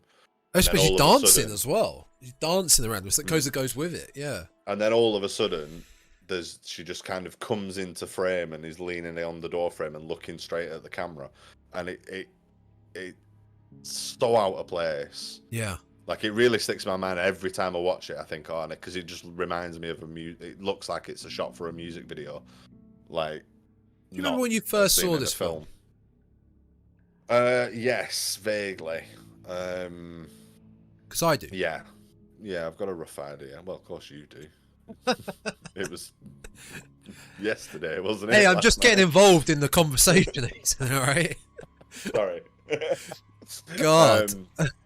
Yeah, I think I was a teenager. Caught it randomly on TV one night, and it was like, "Oh, I've heard of this. I'll watch this." And it had some boobs in it, so obviously I watched it. It does indeed. It has quite a lot of boobs in it, actually. If once I introduced it to an ex-girlfriend, I was like, "This is my favorite film. Let's watch it." And at the end of it, she was like, "Well, I can see why it's your favorite film." A lot of that was just an excuse for people to get. There was no need for all that nudity, and I was like, "Well, yeah, there was. There was. It kind of is getting all defensive, but I guess really is there a need for it? Well, that's where you can always use the excuse of it's a religious thing. It's part of their cult. It's for religious reasons. There's context there. That's fine. I did also note down that the pub itself, the Green Man Inn, the pub sign is really cool. It's a really cool design. And it just made me think, as a aspiring horror collector, quite cool. You could have that. You could have the I forget now, the pub from American Werewolf in London. That's got quite a cool pub sign. Pub signs from famous horror films. Pub sign from horror films. Yeah. I do have a Green Man Inn t-shirt upstairs. Of course you do. I'm wearing the Mayday Summer Festival. Isle Mayday Festival, but the alternative is the Green Man Inn. That's upstairs. Yeah. Yeah. Well, what other famous? I think of any others. It might be a collection of two. The Winchester. Yes, the Winchester. That's a good one. But again, it would have to probably be English films, right? Because of a pub. It's not a bar. I guess. It's a pub, an old-timey pub. Yeah, I suppose so. So, there we go. There's the seeds of another Dreadcast episode in here somewhere. We can talk about other. I can't. No others spring to mind, but there must be some. There must be some. There will. I didn't have much else written down. I did note down. I felt, especially the parade and march at the end. I thought the cinematography was really well done. I loved it was quite long shots of it. I like they didn't skim past it. Very obscure. The whole idea of it. Christopher Lee dressed up.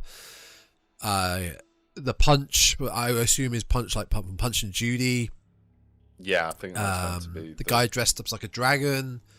Yeah, it was all again very. I think it's a horse actually. Oh, okay. Horse.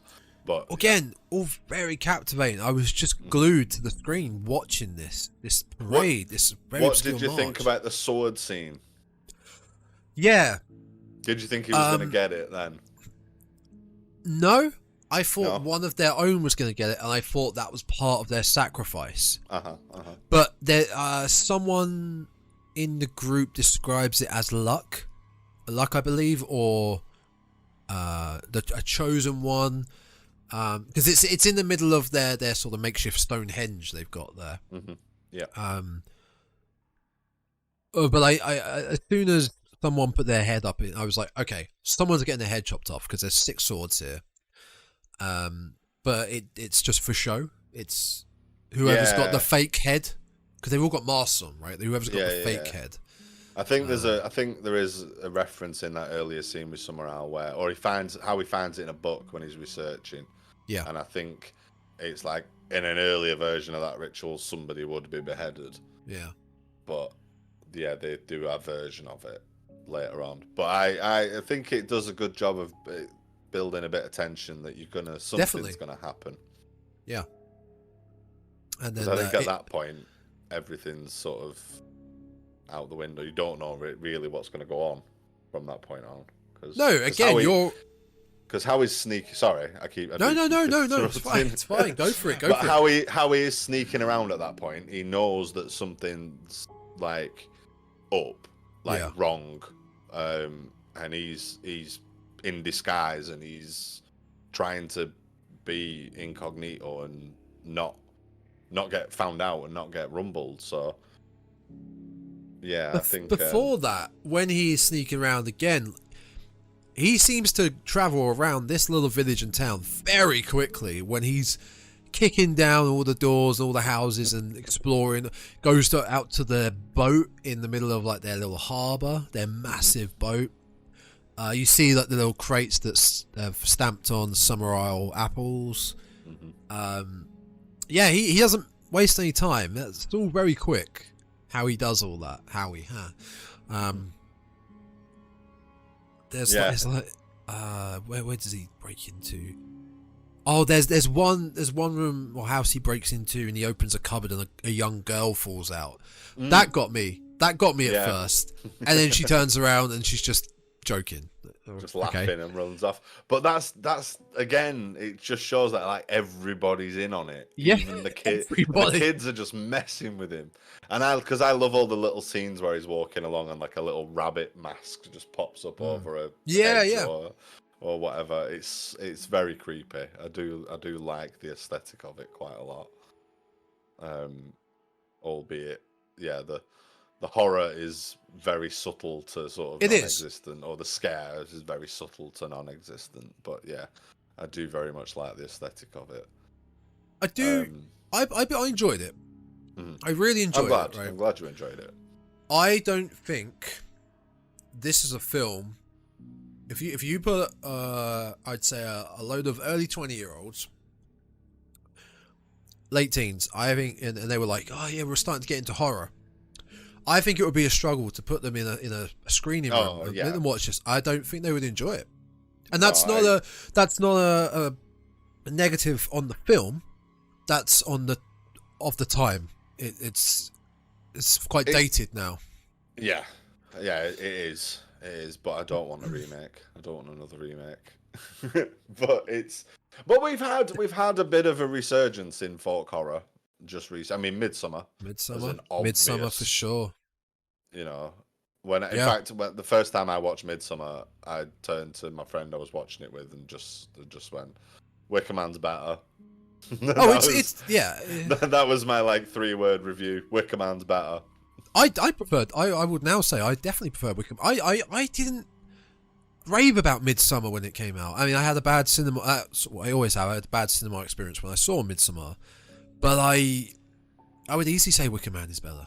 I mean, I like it, and it's grown on me in subsequent viewings. But Wicker Man is better, 100%. Yeah, Midsummer tries to do essentially the same thing, but not as well. In my opinion, it even ends with the burning. I mean, Wicker Man could have had a bear suit. That. Yeah, well, yeah, if there's one thing that Midsummer does better than Wicker Man, is a bear suit. But you know, other than that, it was roughly the same kind of plot, just not done as well. Pretty much. Yeah, no, like I say, I'm glad you enjoy it. But yeah, I totally agree with you. I think it's too. It's probably dated, and it's too slow of a burn, maybe for a lot of people. The attention span nowadays. Yeah. Because especially because you're watching the entire film for that last 15 minutes or so, 20 minutes, whatever it is. Yeah. Where everything happens very quickly. And if you don't have the patience, I can easily see a lot of people. It's similar to how people have criticisms of The Witch that I've seen. Yeah. I love The Witch. Yeah, I do as well, and for the same reasons I love this. You've got to stick with it. You've got to pay attention, and everything happens right at the end. But if you don't have that build up, the end is not as impactful. It's definitely a serious problem with, I would say, mainstream modern Hollywood. Is that, yeah, people's attention span is very thin, and there's not much of it these days. People need that jump scare, that scary moment every 10-15 minutes. And I think one of the best examples I saw of this, and I think I've talked about this before, is comparing the original Exorcist to, say, something like The Conjuring, or the new sort of paranormal sort of films like that, where a scene in The Exorcist where Reagan she obviously sat in the bed, and the Reverend, I can't remember his name, I'm having a mind blank. Karras. The young Reverend Karras sits down, and suddenly Reagan makes the drawer open. Mm-hmm. Subtle, no jump scare, no big bassy sound, but it's okay. There's some paranormal activity there. Nowadays, it would be, yeah. You couldn't have that in a film like The Wicker Man. No. And I think people need that scare moment. No, if like they know they're going to watch a horror film, they need that scare moment constantly, and they're like, "Where is it? Well, this is boring. Nothing's happening." Well, that's the point. Arguably, there are only two. Like you said, there's the bit where the girl falls out of the closet. That's a jump scare. Wardrobe. Yeah. And there's a bit of a sting with the Hand of Glory as well, because the camera just suddenly cuts to this severed hand, and I think there is a bit of a musical sting with it that goes with it as well. And the camera zoom and yeah. But again, it's in that final third of the film. It's not all the way. They're not peppered throughout. Yeah. You wouldn't know that you could, like you say, you could be watching an episode of Dixon and Doc Green or The Bill or whatever. Or Heartbeat. Heartbeat up until There's a reference for you, non UK listeners. Heartbeat. Yeah. Oh, Heartbeat just makes me think. It's bath Sunday. time and school in the morning. Sunday, I've got to get my homework. Oh, I haven't done my homework yet. Yeah. Oh no. Oh, the Heartbeat theme starting. That means it's bedtime for school. In the morning, depressing. Depressing. Yeah. That's such a niche reference. But actually, just to talk about it, like, you could drop in. They could have done like a Halloween Heartbeat episode. It could have been. And just dropped a Wicker Man in at one, Nick Berry and a Wicker Man at the end of an episode. And there you go. You've got the Wicker Man. Yeah, no, it's definitely not an introduction to horror film. This should be a regular how we rate films. Is this an intro to? I agree. Film. Is this an intro horror film? Wicker Man, absolutely not. No, absolutely not. You need to cut your teeth on. You need to find out if you truly are a horror fan, and if you are, then sit down and watch The Wicker Man, because it's great. But yeah, if it is a slow burn, but it's just so worth it, in my opinion. It is just so worth it. It is. I'd say I didn't watch it in preparation for this because I've seen it that many times, and I didn't quite find the time to watch it. But I'm really aching to watch it again now. We've been speaking about it for the last hour and whatever. Oh, I don't need to watch it again for a long time. No, I get that. I do get that. It's like I say, I've seen it a few times, but it's not like a year or so will go by before I think, oh yeah, I'll watch it again. Yeah, I did watch it within the last 6 months. I think was the last time I watched it. I'm trying to think when me and T did the episode on getting into horror, and like we were just discussing, this is not an intro. We decided this is not an intro to horror film. I'm trying to look back, see if I can find my notes on. Oh, here we go. Like horror movies for beginners, shall we say, whether or not you're getting into horror or you're just not a fan of horror films. Put stuff down like Psycho, Shaun of the Dead for your comedy aspects, Misery, things Ooh. like that. For a first one. Yeah. Really? Yeah. Oh, okay. Yeah. What else did they put? Gremlins. It was a nice bag. There was a nice big mixture. I think it depends on the age, doesn't it? Really. Yeah, but I definitely, I think we're right. You couldn't fit that into the mix. It just wouldn't work. You would need to be into horror already to then think, let me try this out. Let's see what type of horror this is. Yeah, because I think because it not relies, that's maybe the wrong word. Because of the structure of the story, because of the way it builds up to this crescendo at the end, there's not enough going on. No. To be like, you could if you'd not seen it before, you could come into this fresh and go, is this a horror film? Like, you know what I mean? It's not instantly portrayed as one. It doesn't. Oh God, no. And I think you have to apply a lot more of your own thought to it rather than relying on just what you're being shown, if that makes sense. So it's not like watching a Friday where every 5 minutes or 10 minutes or whatever somebody's getting a limb chopped off, or it's keeping your attention going because we need a kill here, we need another kill, we need a kill. There's something gory happening, or there's something jumping out on you.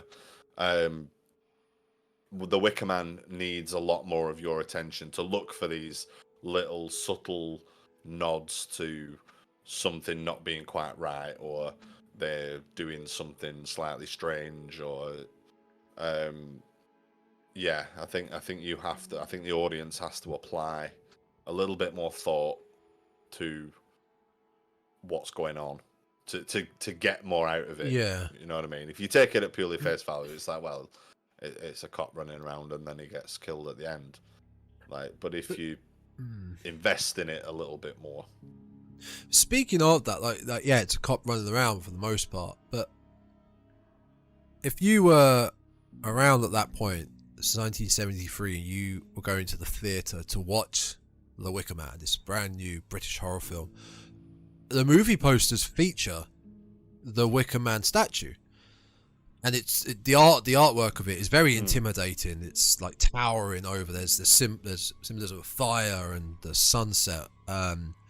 You've got the imagery in some of these posters of the sun god face, and you don't get any of that until the end of the film. Like, a lot of people could feel like they're being robbed for their viewing, or they could feel, holy shit, this poster has completely spoiled the film in a way. I mean, yeah, arguably you could say that. I mean, that I'm sure we're looking at the same poster. So we've got there's many different ones. It looks like the red and orangey. Yeah, Britt Eklund. So the Wicker Man in the background, and then you've got, I think it's Ingrid Pittston in front of that, Christopher Lee, and then Britt Eklund right in the foreground. At the top, flesh to touch. That's the one. Yeah. And you can see Edward Woodward in there. I mean, maybe maybe you can't quite work out that it is him, but you can see a person in that. There's someone there. Flesh to touch, flesh to burn, don't keep the Wicker Man waiting. Do they say that in the film? No. I like it as a tagline, but I think it's just a tagline. All of these different ones have the Wicker Man in it. Yeah, Christopher Lee does make the line about keeping your appointment with the Wicker Man. At least the remake, there is none of that. It's I mean, this is the. All right, fine. I don't mind the poster for the remake because of the fact it's subtle and doesn't give too much away. It's the little girl, Rowan, who he's looking for, and behind it is Nick Cage's face. You know, the story, for the most part, is about that Howie looking for the little girl. And that is what the poster shows. Yeah. You know? And that little girl looks terrifying. Yeah, she does. Yeah, she really does. Like if I saw that without the title, Yeah. I'd assume that that was some sort of possession movie. Yeah. Yeah, you would. There are bees on that poster as well, by the way. Not the bees. Though, I don't know, at quick glance, I thought of, I'm just sending you this in Discord. So, you've got the Wicker Man remake poster, right? The one that we just said. And then you quickly look at this. Poster for 13 Ghosts. It's very, yeah. You look back and forth and back and forth and back. When were they released at the same time? Wicker Man 2006. It was 13 Ghost. Because I'm just wondering if that was a trend. 2001. It's not far. Maybe close enough. Because did we talk about this or did I hear it somewhere else? But like all the movie posters for films like Urban Legend and Scream and all the films of that era are all the same. They had the little bit of the killer in the corner or somewhere, but then headshots of the cast, just because they were all beautiful, popular people. They were. Yeah. Maybe it's that kind of a vibe. Even like the Faculty had it, I believe. Yeah. There they are. Josh Hartnett looking beautiful at the front. Oh dear. Maybe it's that sort of vibe. But I don't know. I do love that Wicker Man poster. In fact, I probably should. It's really nice. I probably should get myself a print of that, shouldn't I? Even the VHS cover. It's on fire. It's a screenshot from the film. Yeah, there are some good. Oh, in fact, maybe I'm looking at my wall now. Maybe that's what I'll do on that wall. I'll just hunt down every variant Wicker Man poster I can find. Every single one. Put it up there. That's quite a hard one.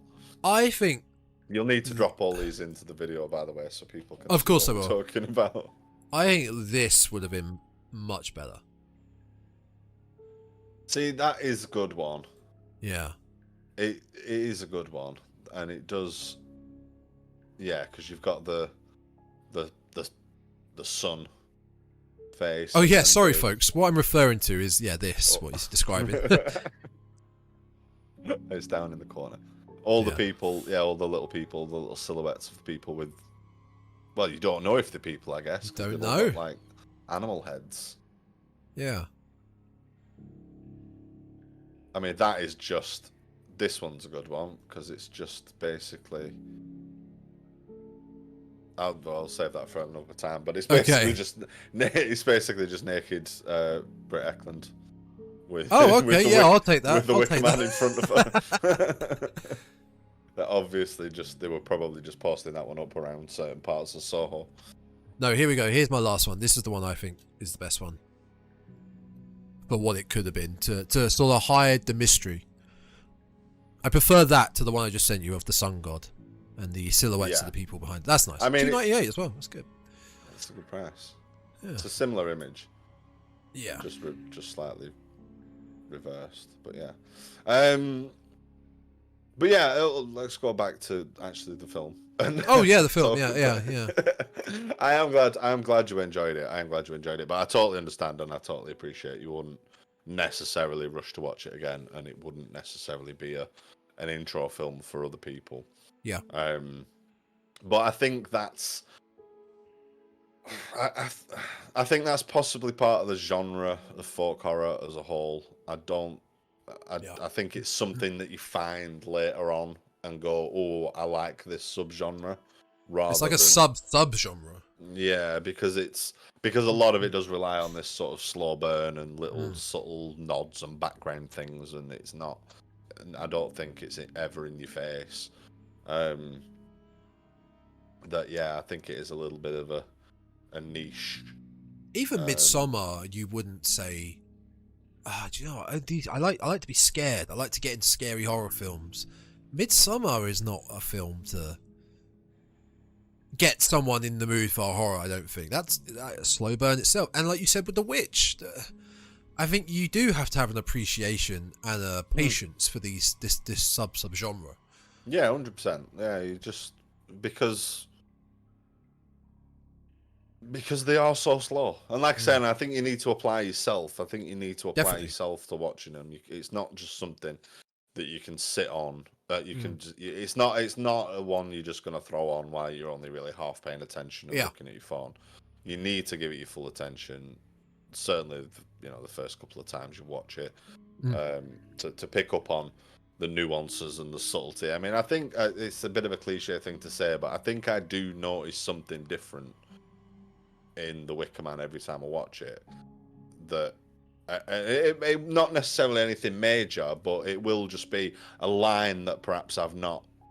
Like a throwaway line. Might be a bit throwaway, and I've not really picked up on it before, or an image in a book or something. You know what I mean? Just some sort of like in scenes like the schoolroom and things like that. There might just be something in the background that I think, oh, I've not noticed that before. But it's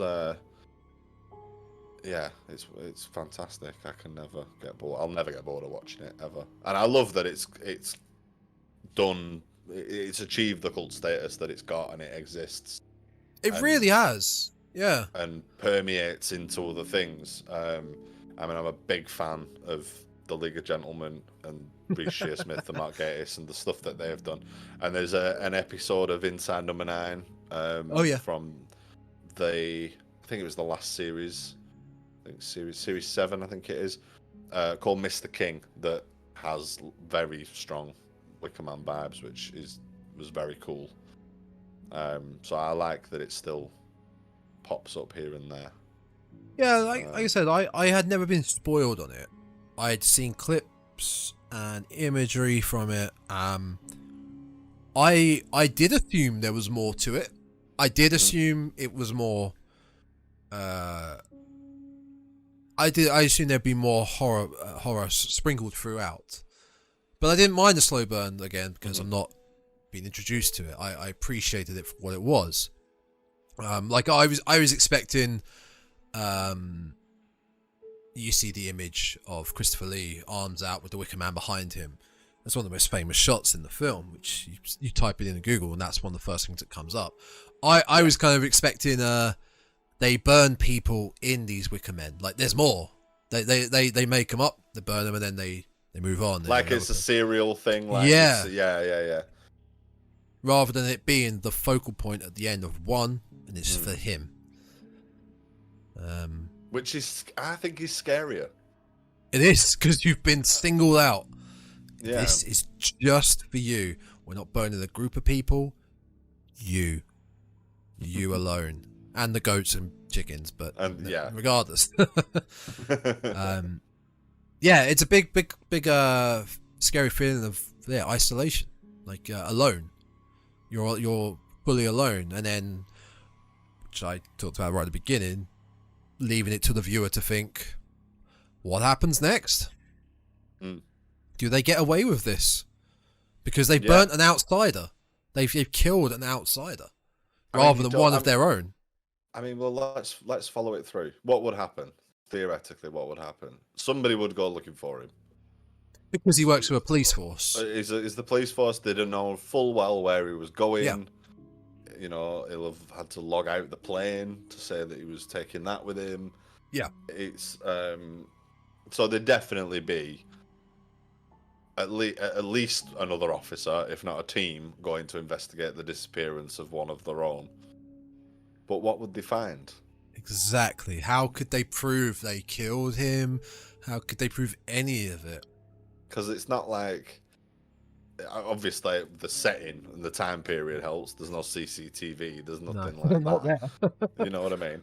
But they could quite easily, drag the plane out into the middle of the ocean and sink it. That's your one bit of evidence I think you'd need to dispose of. Because if they had left that there, it's like, okay, he's landed. Where is he? You get rid of that. Where's the trail? Yeah, he was never here. It's just never unfortunate it disappeared. Because he doesn't ever contact the mainland again, does it? No. Once he's there. No. His plane could have crashed on the way there. In fact, I think he tries to, doesn't he? He returns to his plane just before he goes to confront everybody, and the radio's been destroyed or ripped out. Or nothing works. Yeah, nothing works. So yeah, but nobody knows he's there. So they assume that that's where he's gone. But yeah, well, never made it. We know, and we know that they're good at covering things up. Yeah, They're all good poker players. They can all keep a straight face. Brilliant actors. You mentioned, just again, I haven't got much more to say, but you mentioned earlier about like if it was set in, say, Cornwall, right, landlocked, rather than an island. It's scarier that it's on an island. You feel safer that you'd feel safer that you're landlocked. You feel like you've got a chance. He's got nowhere to go. He could hide on the island, but they know it better than him. And there, obviously, if it was landlocked, we talk about what could happen after. There's more of a possibility of being able to find out what happened to him. The island, being on an island, is so much scarier. Yeah, I think it adds to that. It does. It adds to that isolation. It really drives that home. I mean, we have some, isolated places in this country. Yeah. But at the same time, we're not that big of a country, so nothing.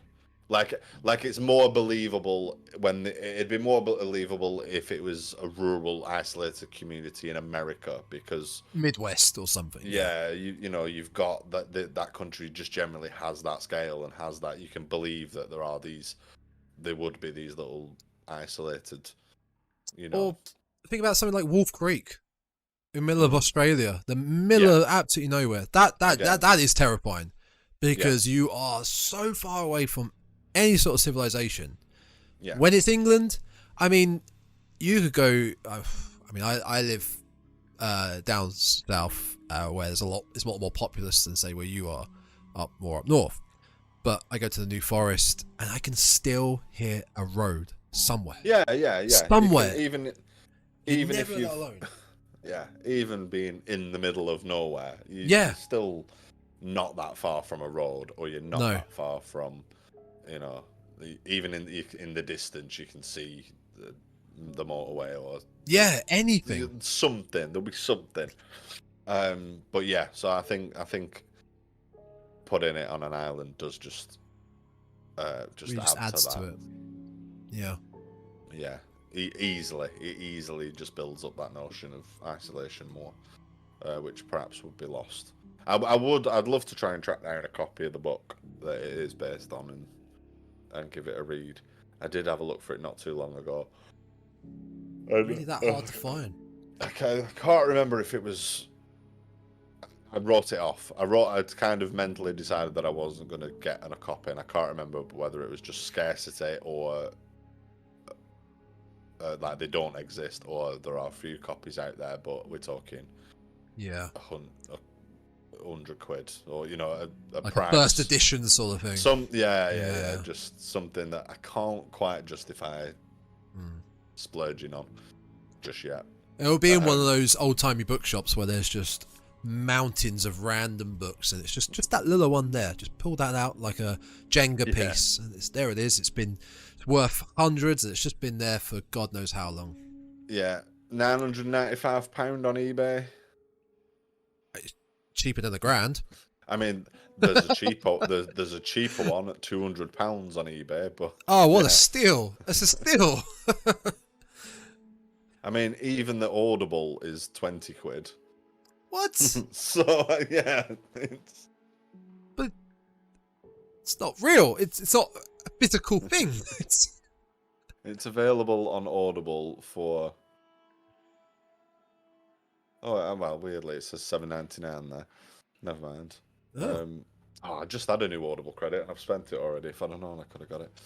Never mind. Maybe next month. What'd you buy? Audible. Oh, on it's the history of the north of England. It's called Northerners. I can't remember who it's by now, but it's the most British book ever. Well, I got a professional interest in it. That's true. You do. No, man, I'm glad we did this film. I'm glad because, like I said, I'd never seen it. It helped that it was your favourite horror film, one of your favourite films of all time, and it kind of just came hand in hand. And I'm really glad we did it. With a lot of this, we've done films we've both seen before. Films me and Ryan have both seen. An odd one we'd both heard about that we want to check out. Like for instance, Baskin was just an absolutely obscure one that I'd heard about for nearly 10 years. Do you mind? We'll have a look at this. No, I'm glad we did this. I'm really glad we did it. Yeah, no, me too. It's of course you're glad. Yeah, I'm glad. Yeah, definitely. Well, especially after you made me watch Scream, all the Scream films. There was actually five Scream films for you to watch. I did have to catch up. Well, do you have anything else to really?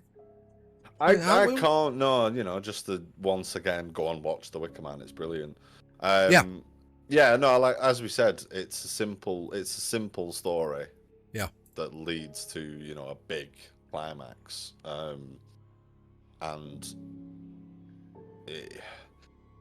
you don't really want to analyze it scene by scene because there is a little bit of repetition there, and it's just kind of one of those things you need to see. You just need to experience it, just to sort of see if you get that same sort of percolating sense of dread and the other, and then the crazy sing-along bits, and it's very unique, and it is. There's not much like it. No. It really isn't much like it out there. Apart from the remake, which we'll be discussing next week on episode 38, Dreadcast. I have vowed that I will watch that at some point, just because I probably should. As I joke, we joke. I think it would be a funny discussion. Well, funny or depressing for you. One of the two. It'll be one of the two feelings. It's one of those. I was like, no, I don't want to watch it. And I don't want to even acknowledge it exists. But then I've seen the memes, and I kind of think, maybe now I should probably watch it because I was waiting for where are the bees? Where are the? I was waiting. Why haven't I seen the bees yet? I was like, oh god, that means they had added that to the well, remake. I think that's the thing in the remake, isn't it? Honey, that the place is famous for. Isn't that the? Is that why? That would make sense. I don't know. I just because bees seem to be quite prevalent in that one. I thought, is that what it is? It would make sense. It would. But maybe no. Is our actual next episode? That is not next episode. Next episode, because of a certain horror film that comes out at the end of the month, I am getting this right. Oh no, we're doing tropes next, right? Doing tropes? I thought we were doing Evil Dead. I thought that's what we were doing. Evil Dead. All right. So next week, next week? No, not next. Next episode. Let's try this again. We will be doing the new installment in the Evil Dead franchise, Evil Dead Rise. Yeah, did I get that right? I did get it right. Yeah. Because very excited for this. Rise. Very excited. It was actually the 10th anniversary of the Evil Dead reboot, which absolutely love. Would highly recommend going to watch it. It's fantastic. An insane film, gore-stoked fest, with not a horrible cast. Actually, modern horror. You, for the most part, hate the cast. As far as modern horror and reboots go, it's up there. It's brilliant. Yeah, it's excellent.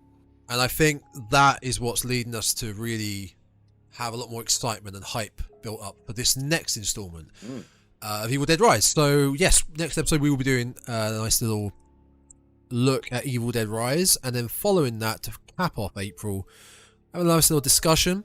We talked about this a while back. And we're going to be looking at what are some of the big horror tropes in the genre. Ones we like, ones we don't like. Yeah. Ones that are maybe underused, overused, just all the sort of cliches, and those obvious things that we're expecting with horror movies. Yeah, and the biggest takeaway of all this, we're back, baby. We're back. Yes, we have managed to hammer out a little bit more of a regular schedule now that fits in with how our personal lives are currently going. Yeah. And work schedules and that sort of thing. So yeah, we're plenty more to come. We can record on a regular basis and get those episodes back on schedule. Lots more horror talk to come. Which means we need to get planning on the next month and next movies and new movies and Yes. Oh, I have a few in mind. I have a couple of little obscure ones you might not have heard of. No, actually, I don't. Some fun ones. But yeah, lots to come in the future, folks. Thank you for sticking around with us during especially our break. Do go back and check out all the old content if you haven't. It's on the YouTube. Just search the Dreadcast. It's also on Spotify, Apple Podcasts, Google Podcasts, Podbean, Amazon/Audible. Is that it? Yeah, that is it. Almost. Oh, I said the YouTube. Almost searching the Dreadcast. Give it a rate. Give it a like. Give it a subscribe. Give it all that jazz. Just click all the positive-looking buttons there. Like, share, follow, comment. Tell your friends, tell your grandparents, tell your dog. Tell everyone. Not everyone. Everything. Tell everything. Yeah. I think that's about it. I think that wraps it up nicely until Evil Dead Rise. Until Evil Dead Rise. Very excited. On the subject of the Evil Dead, I have been playing a little bit of the game. Yes, you have. Yes. So, only a very little bit. So what we'll do is I'll play a little bit more of it, and we'll incorporate some of that into our Evil Dead episode. Because it looks very good from what I've seen, but I have really only just sort of scratched the surface with it. Yeah, and now you reminded me that the Texas Chainsaw game comes out game soon as well. So I know. Lovely. Have some little minor game reviews. Some Dreadcast gaming content. Yeah, that'd be cool, man. Right. Well, I think that's a thing to say. That's a podcast. That is a podcast. You can say Stay spooky, folks.